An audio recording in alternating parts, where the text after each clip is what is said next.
Hola profesora, a continuación vamos a presentar nuestra exposición. Se trata sobre las técnicas de expresión oral y escrita. Ahorita vamos a continuar con las técnicas de comprensión, lectura y auditiva.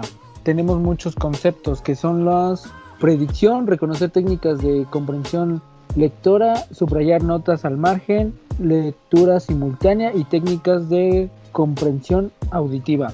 Estos son algunos puntos de la comprensión lectora y auditiva, pero nosotros nos vamos a reflejar en los que más nos importan para nuestro entorno profesional. Por primera vamos a hablar sobre la técnica de subrayar. Es hacer mediante un trazo de frases esenciales y palabras clave. Esta técnica de subrayar consiste en destacar mediante un trazo lineal, rayas u otras señales las frases esenciales y palabras claves de un texto, por lo que es conocido para incrementar el sentido crítico de la lectura, porque destaca lo esencial, favorece la asimilación y desarrolla la capacidad del análisis y síntesis y ayuda a la atención del lector. Es muy importante subrayar las ideas principales en un texto. Esto se refleja para poder comprender más el texto y ver qué es lo más importante que se puede reflejar de esto. Bueno, yo les voy a hablar de la lectura simultánea. Bueno, la lectura simultánea es la consulta de fuentes que te permiten más que nada profundizar el tema en el que estás leyendo. Todo el consultar y profundizar el tema te puede ayudar un poco a tener una idea más clara de lo que estás leyendo, y puedes hacer un resumen, buscar ideas, hacer una planteación del tema. La capacidad de análisis o síntesis puede distinguir la sustancia entre el texto y la frase. Bueno, una técnica de la que les voy a hablar yo es la técnica de comprensión auditiva.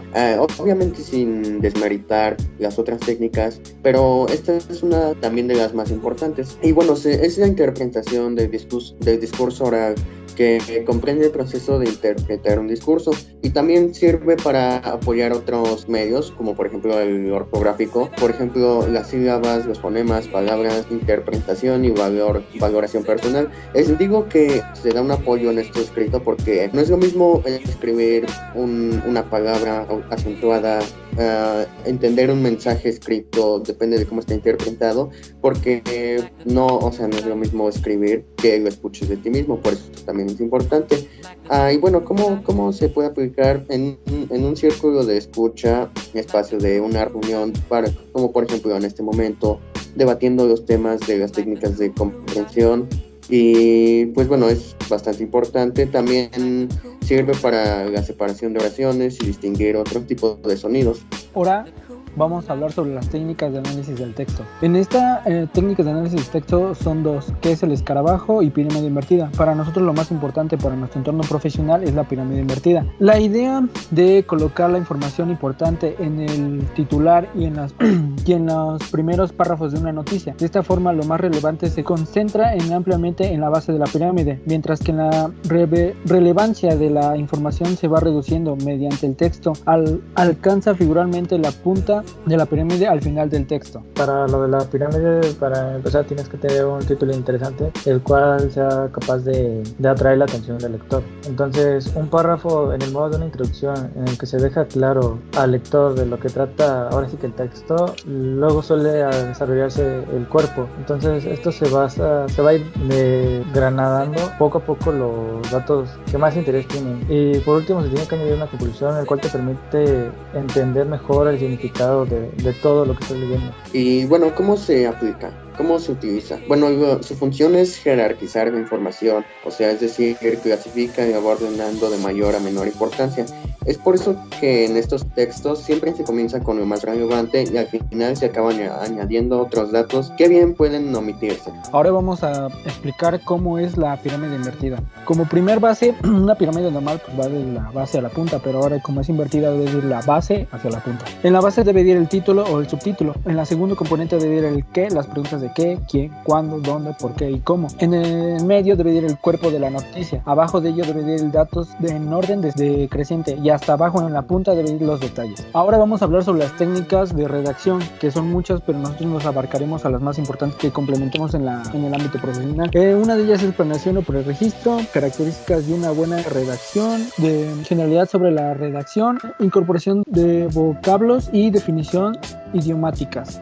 Uno de los temas importantes es el planteamiento o preregistro, el cual plantea un problema de investigación leyendo el material, y en base a eso tenemos nosotros que subrayar ahora sí que lo más importante. Podemos utilizar fichas de trabajo o un árbol de ideas. Ahora sí que de aquí va a depender de cada quien cuál para ellos se les haga más fácil y más conveniente realizar para poder comprender el tema. Yo le hablaré sobre las características de una buena redacción.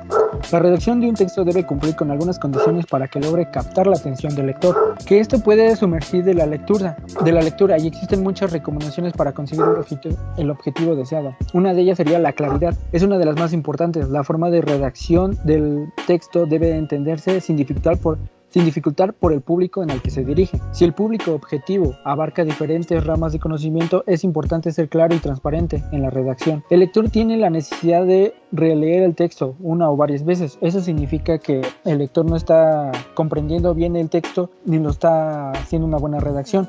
Es una evidencia recurrida, es una rareza de transmisión del mensaje. Si el escrito es para el grupo selecto o trata alguna materia más específica, es importante el uso de términos técnicos propios del tema o ciencia. Otra de ellas sería la concisión.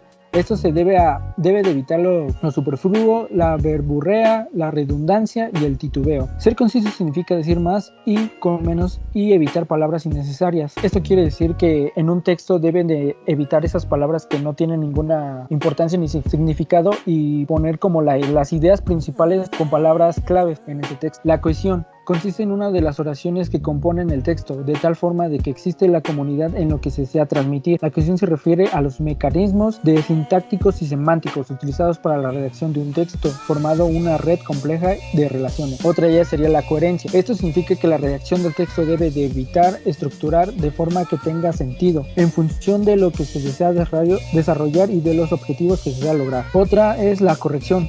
Esta característica consiste en el uso correcto del idioma, respetando las normas para hacer una adecuada escritura. Si no se logra, se cometen errores ortográficos y gramaticales. Esto debe de checarse bien en un texto para que no tenga ningún uso mal de palabras, acentos o entre otras cosas. La propiedad persigue que la palabra utilizada exprese justamente lo que se desea transmitir hacia esa lectura. Debe tener más énfasis entre más expectativas sea el tema del texto, pues en este caso se utiliza el lenguaje más técnico y específico. También una técnica importante o que se debe de conocer son las definiciones idiomáticas. Bueno, las definiciones idiomáticas son una serie de palabras que no son propias del lenguaje en el español. No significa que sean malas, de hecho está día a día las definiciones idiomáticas, es algo que escuchas día tras día, bueno, de todo el idioma en español, porque cada idioma tiene sus propias definiciones idiomáticas. No significa que esté mal utilizarlas, no es la manera más formal de hablar. Algunas de ellas son, por ejemplo, neologismo.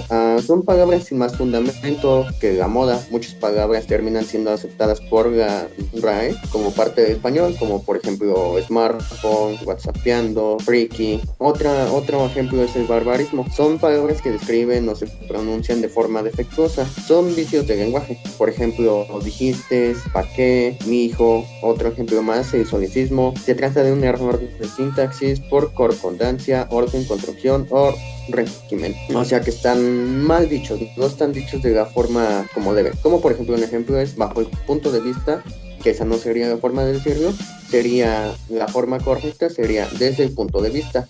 Y un ejemplo más, la anfibiología, que son expresiones con doble interpretación y que no dejan claro lo que se quiere transmitir, como por ejemplo, el niño miraba a su padre sonriendo. ¿Quién sonreía? ¿El padre o el hijo? Y bueno, profesor, esa sería nuestra exposición y gracias por su atención.